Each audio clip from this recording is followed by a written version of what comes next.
గాంధీ భవన్లో PCC chief Mahesh Kumar గౌడ్తో సమావేశమయ్యారు CPI నేతలు కూనంనేని సాంబశివరావు, చాడా వెంకటరెడ్డిలు.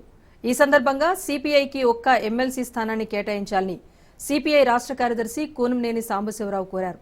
అయితే ఎన్నికల పొత్తులో భాగంగా ఒక్క ఎమ్మెల్యే, 2 ఎమ్మెల్సీ స్థానాలు ఇస్తామని కాంగ్రెస్ హామీ ఇచ్చినట్టుగా తెలిపారు.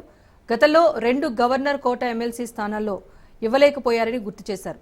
అంతేకాక సీఎం 5 నామినేటెడ్ స్థానాలు నియామక సమయంలో ఇస్తామని హామీ ఇచ్చారన్నారు.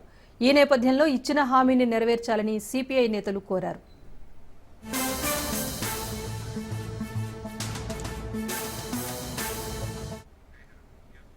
గాంధీభవన్లో పీసీసీ చీఫ్ మహేష్ కుమార్ గౌడ్తో సమావేశమయ్యారు సిపిఐ నేతలు కూనంనేని సాంబశివరావు, చాడా వెంకటరెడ్డిలు.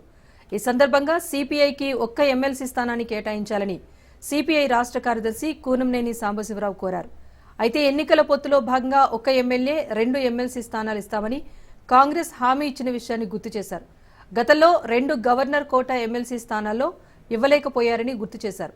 అంతేకాక సీఎం 5 నామినేటెడ్ స్థానాలు నియామక సమయంలో ఇస్తామని అన్నారు.